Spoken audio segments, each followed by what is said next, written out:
Mesdames et messieurs, bonjour. Merci d'avoir effectué le déplacement en ces lieux.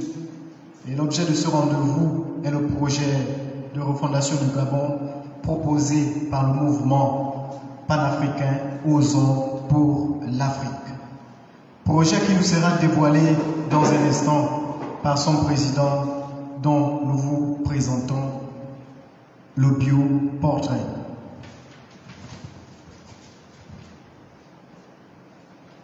Né le 4 juillet 1975 à Libreville, Marc-Ulrich Malekou Mamalekou exerce en qualité de journaliste depuis plus de 20 ans, avec comme principale activité extra-professionnelle la défense des droits de l'homme. Ce directeur de publication du multimédia en ligne Mazlek Info démarre sa formation sur l'OTA en 1999, avant de bonifier son savoir et son savoir-faire par des stages d'immersion en France, notamment à Radio-Canal éducatif francophone à Paris et à l'Université Michel Montaigne, Bordeaux 3. La radio panafricaine, Africa numéro 1, la télévision privée TV+, où il est intervenu en qualité de rédacteur en chef adjoint, l'hebdomadaire Écho du Nord, où il a été rédacteur en chef chargé du pôle numérique avant son arrivée comme directeur général adjoint à Radio-Télévision Nazareth, RTN, sont entre autres desks de travail à mettre à son actif.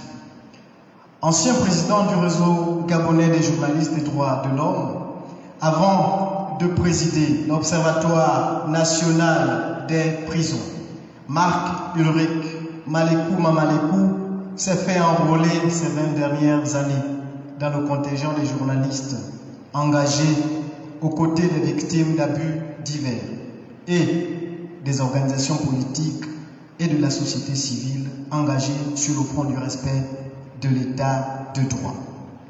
La création, il y a 4 ans, du mouvement panafricain Osons pour l'Afrique est le prolongement de cette bataille empreinte d'abnégation.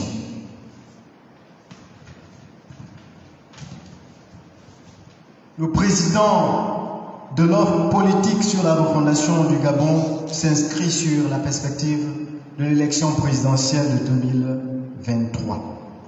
Alors, sans plus tarder, je vais vous laisser le président Marc-Ulrich Malekou vous dévoiler le contenu de son message. Monsieur Malekou, vous avez la parole. Mazlek Info. Mesdames et messieurs, invités distingués en vos rangs, grades et qualités, chers compatriotes, l'état de déliquescence dans lequel s'enlise notre pays sous la double responsabilité de la pieuvre qu'est la France-Afrique et son bras armé qu'est le système Bongo-PDG, nous commande au sursaut patriotique visant à ôter de notre cou ce genou symptomatique de la charge esclavagiste sous lequel nous croulons sur les différents plans politiques, économiques, sociaux, culturels et militaires.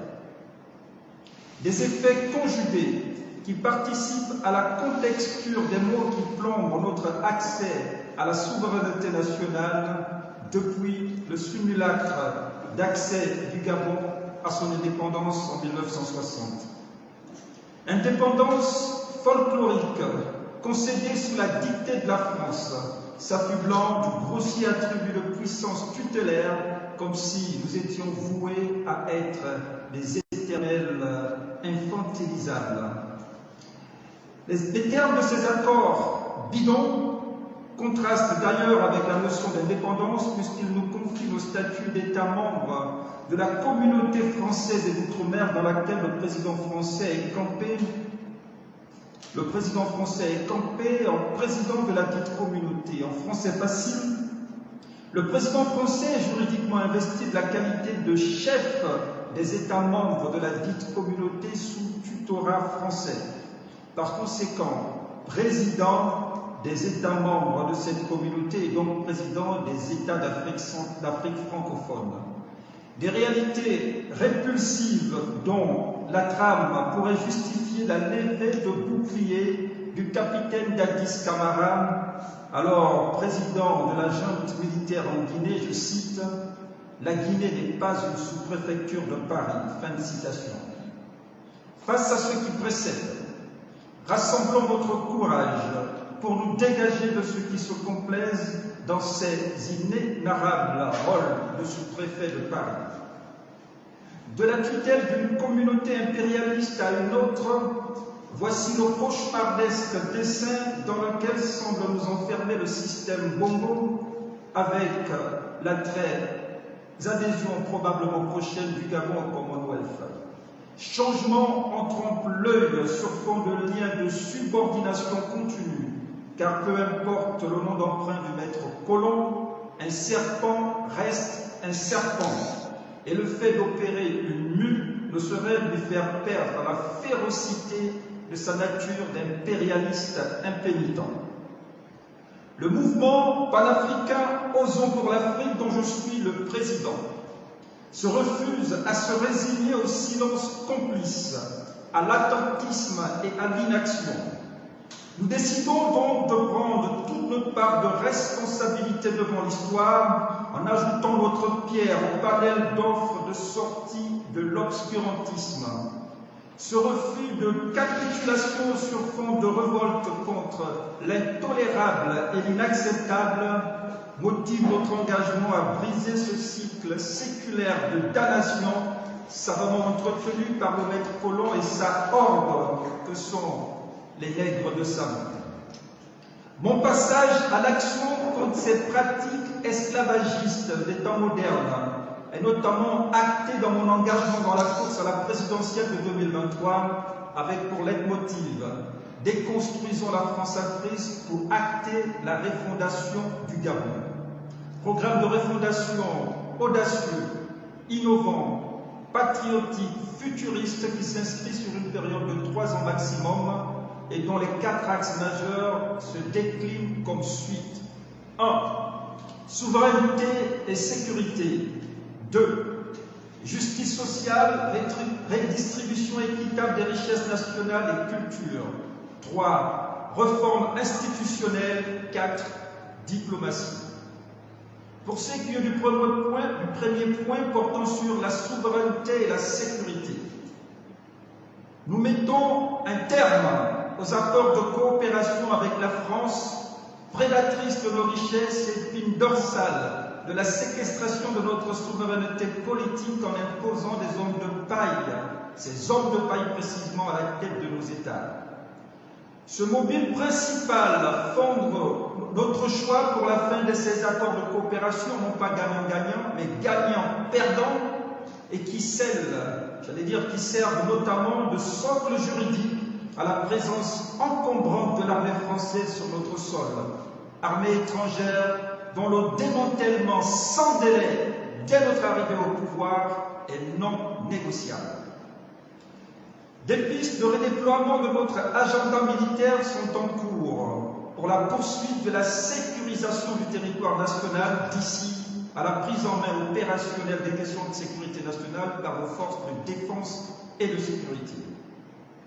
La fin encadrée et précipitée de la monnaie de singe caricaturée en comptoir français d'Afrique, allusion au franc CFA, reste au cœur de nos priorités économiques. Une somme de points d'ombre au tableau qui met en exergue l'urgence historique de ne point léguer à nos enfants la responsabilité de notre génération qui est de signer l'acte de décès de la France-Afrique, mieux encore, du moins partant, la déconstruction de toute forme d'impérialisme sur le continent. Car comme le dit le penseur, je cite, « Chaque génération doit, dans une relative opacité, découvrir sa mission, l'accomplir ou la trahir. » Fin de citation. Nous choisissons d'être du côté de ceux qui embrassent le courage d'accomplir leur mission en vue de hâter la matérialisation du Gabon rêvé par nos ancêtres. Gabon où la vertu, le patriotisme, la démocratie l'état de droit et la redistribution équitable des richesses nationales servent de brevière à l'action politique. En grand 2, j'ai cité la justice sociale, la redistribution équitable des richesses nationales et la culture. Nous avons en petit A justice sociale. La justice sociale est cette rampe qui sert d'outil d'aide à l'édification d'une société avec le droit pour cordon et la justice comme niveau. Toute chose qui nous exige de fait de nous départir des gabons au brouillon, hérité d'un système politique en panne de valeurs. Triste gabon dans lequel les détournements des deniers publics sont érigés en mode de gouvernance. La fraude électorale banalisée en raccourci menant aux fonctions d'État. Et l'homosexualité propulsée en moteur d'ascension sociale. Cette gestion chaotique de l'État dans laquelle s'entremêlent des pratiques incestueuses avec les ennemis de la République laisse planer chaque jour le spectre de voir les filles et fils du Gabon être dépossédés de leur pays au profit de prédateurs fonciers venus pour certains d'autres cieux. Et dans le cadre des mesures correctives, parce qu'il ne se suffit pas de critiquer, il faut également proposer, nous énumérons notamment le retour à la pénalisation de l'adultère et de l'homosexualité, le retour au sacro-saint principe de l'indépendance de la justice et à l'image des lieux privatifs des libertés, dont les prisons aux standards internationaux de droits de l'homme, inverser la hurissante courbe d'importation de plus de 80% des produits vivriers présents sur le marché gabonais par la relance d'une politique agricole nationale offensive permettant d'atteindre à court terme l'autosuffisance alimentaire. Reformer la loi sur le foncier pour plus d'équité dans l'accès aux terres domestiques et dans la réorganisation des permis d'exploitation forestière et agricole, une réforme qui concédera l'exclusivité de l'accès aux titres fonciers aux nationaux. Mise à plat, que dis-je, des instruments juridiques qui servent de terreau à la banqueroute programmée du Gabon et à sa transformation en tabernacle de détournement astronomique de deniers publics. Renouveau juridico-institutionnel qui impose la dissolution de la Constitution, taillée à la volonté du prince et de ses sbires. La dissolution de l'Assemblée nationale et du Sénat, désacralisée sous le règne Bongo en de tristes chambres d'enregistrement. La dissolution également de la tristement célèbre Cour constitutionnelle qui rivalise de talent a jalousement préservé sa funeste réputation de tour de Pise et de gardien du temple du déni de démocratie au Gabon.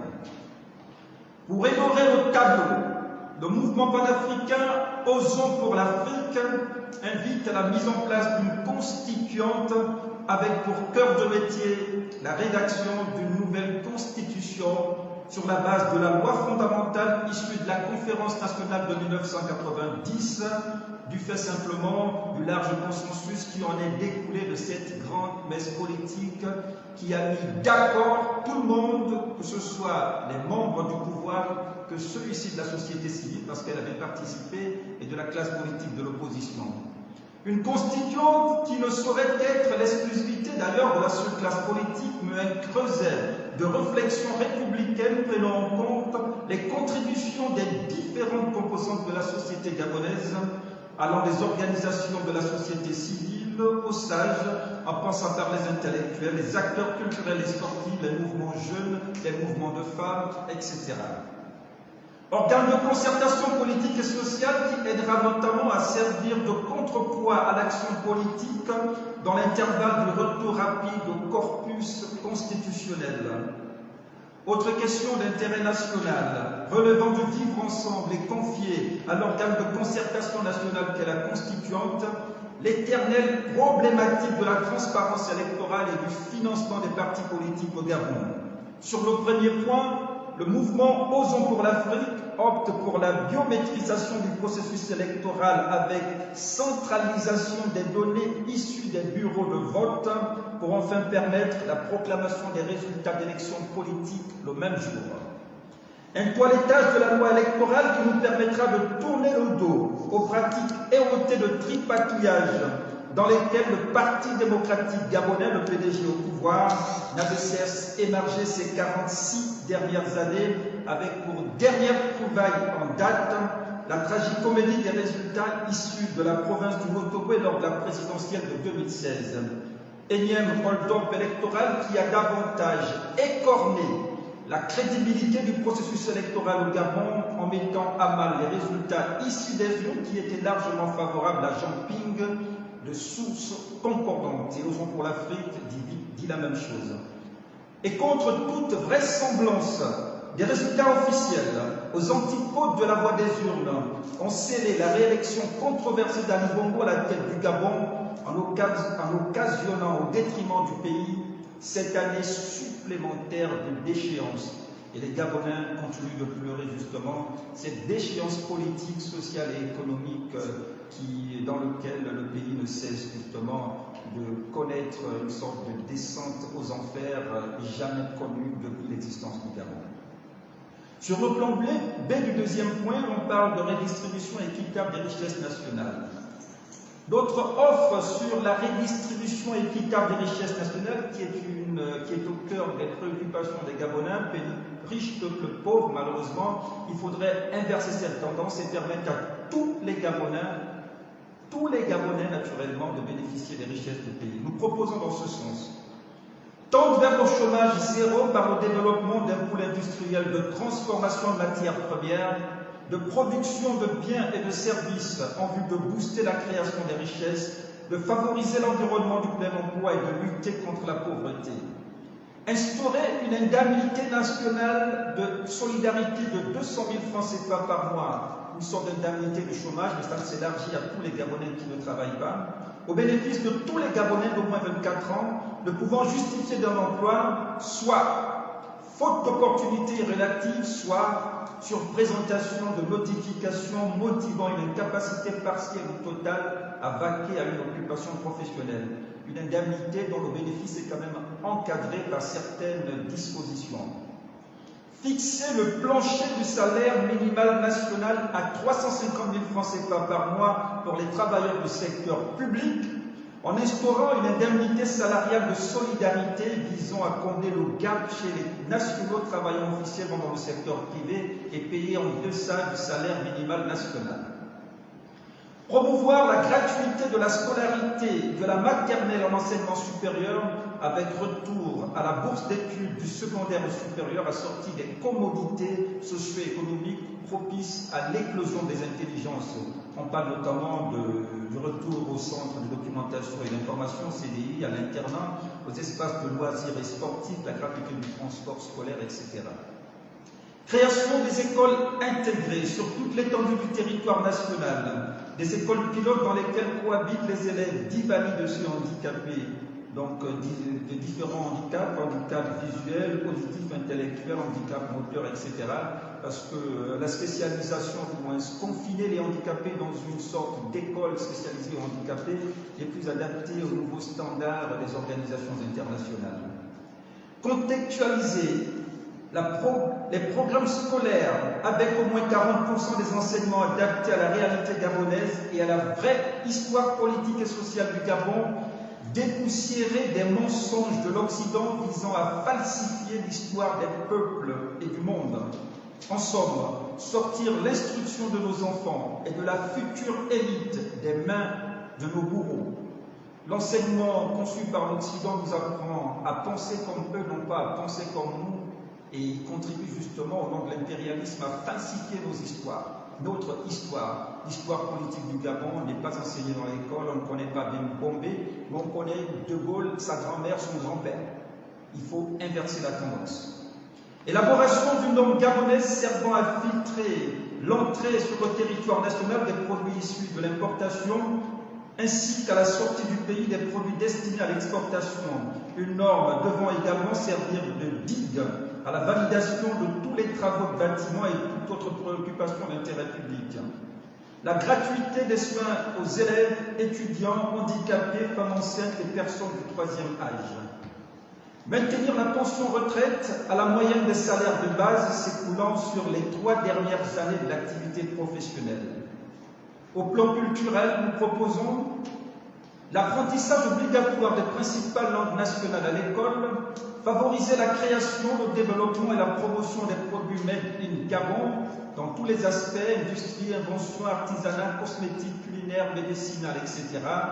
Création sur toute l'étendue du territoire national des centres multidisciplinaires d'immersion culturelle visant à nous réapproprier l'étendue de notre patrimoine matériel et immatériel. Enfin, promouvoir les industries culturelles et favoriser l'accès aux droits d'auteur. Sur le troisième point qui porte sur la réforme institutionnelle, notre projet de réforme des institutions au sommet de l'État comprend au summum naturellement la présidence de la République qui se dote d'une cellule de renaissance africaine chargée de piloter sous le contrôle du chef de l'État les projets d'émulation à la souveraineté nationale sur le continent. Cellule qui a par ailleurs pour mission d'élaborer la stratégie de lutte contre la pauvreté par l'industrialisation à l'échelle du continent, avec bien sûr l'apport en soutien des capitaux gabonais. Les capitaux gabonais, après la redistribution équitable des richesses nationales, devraient également servir à l'émergence d'un continent fort, et le Gabon serait prêt à mettre à contribution une partie des fonds souverains. La présidence de la République devrait donc s'appuyer sur 2 piédestaux institutionnels chargés de la mise en musique du programme politique du chef de l'État. D'abord, le gouvernement, ce qui est déjà connu, piloté par un Premier ministre et qui rend directement compte au président de la République. Ensuite, une institution qui rentre dans le cadre du programme innovant de notre projet de société, le Conseil national de surveillance chargé de la qualité de vie. Il s'agit d'une institution constitutionnelle dirigée par un collège de 9 membres avec à sa tête un président et un vice-président, tous deux accompagnés dans leur mission par 7 conseillers membres. Le Conseil national de surveillance chargé de la qualité de la vie rend compte devant la nation de la gestion des fonds publics et des fonds d'intérêt public au moins une fois par an. Ses principales missions, ce Conseil national de surveillance chargé de la qualité de la vie, dynamiser le secteur parapublic par la création et la gestion des industries de transformation et des pôles économiques de vente de biens et services afin d'absorber le taux de chômage par l'offre d'emploi aux Gabonais patientant en salle d'attente du marché du travail. Définir les critères d'organisation de la norme gabonaise et veiller au respect de son application sur l'ensemble du territoire national et auprès de toutes les représentations nationales à l'étranger.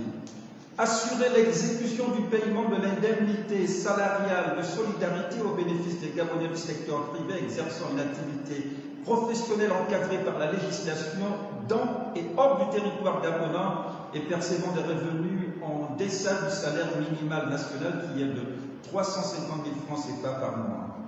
Contrôler et auditer les administrateurs civils et militaires doublés du statut de gestionnaire ou ordonnateur de crédit allant du président de la République au Premier ministre, au président d'institution, aux membres du gouvernement, aux gouverneurs de province, aux directeurs généraux et l'ensemble des acteurs impliqués dans la chaîne des administrations civiles et militaires concernées.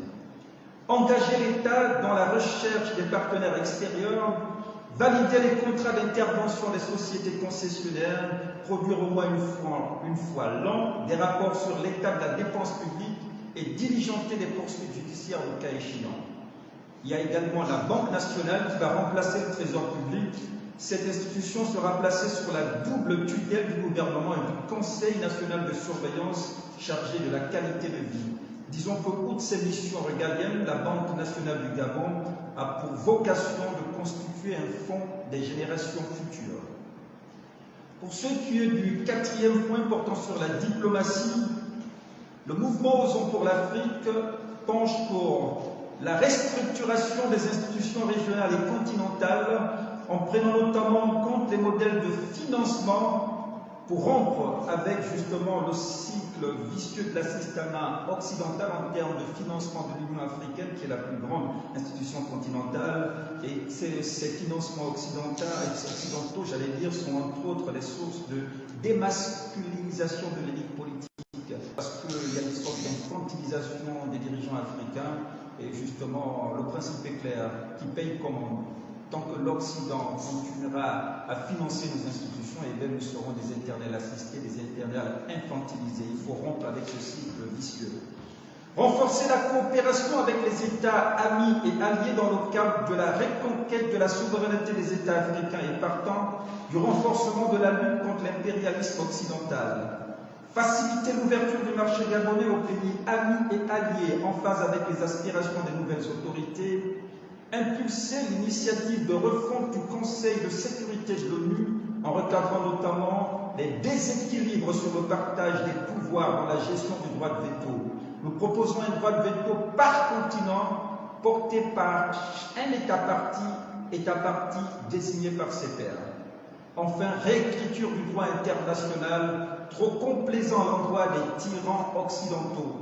Oui, la presse internationale nous présente les tyrans uniquement en Afrique, mais il y a également des tyrans en Occident. Je peux en citer deux. L'ancien président français Nicolas Sarkozy, comptable de crimes contre la paix en Libye, qui a suscité, qui a brûlé ce pays et occasionné l'assassinat de Muammar Kadhafi, comptable de la paix, comptable du déni de démocratie en Côte d'Ivoire et au Gabon, notamment lors de la présidentielle de 2009. Il faut également citer par exemple George Walker Bush, l'ancien président américain, qui est comptable de crimes de guerre en Irak, à la suite d'un mensonge international proposé à l'ONU qui a déclenché la guerre en Irak, avec en toile de fond la mort du président Saddam Hussein.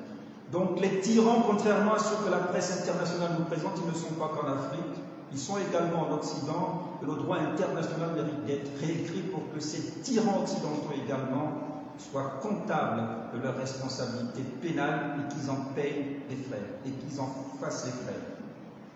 Pour conclure ce propos, aux ennemis de l'Afrique et aux garants du statu quo de notre monde, le mouvement panafricain Osons pour l'Afrique déclare sans langue de bois aller en guerre contre les tenants de l'ordre ancien pour permettre à l'Afrique de s'affranchir des pesanteurs à son développement et à la souveraineté de ses États. Une levée du joug impérialiste qui donnera l'opportunité à l'Afrique de prendre toute la dimension de sa stature de sève nourricière du monde en l'assumant avec droiture. Équité, justice, fraternité et altruisme.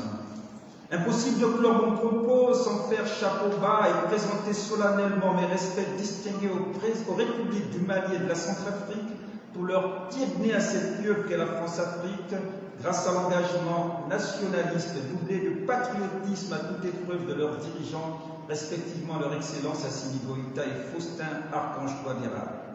Dans la perspective de la présidentielle de 2023 au Gabon, puisse le peuple gabonais nous doter du levier du suffrage universel suffisant devant nous permettre de booster la France-Afrique de nos murs. Avènement du renouveau politique qui bousculera davantage les portes entrouvertes de la Renaissance africaine dans laquelle le Gabon entend jouer un rôle de locomotive. Grâce à l'éternel des armées, l'Afrique a rendez-vous avec sa Pentecôte politique. Vive le mouvement panafricain Osons pour l'Afrique, vive le Gabon libre et immortel, vive l'Afrique souveraine et éternelle. Nous vous remercions.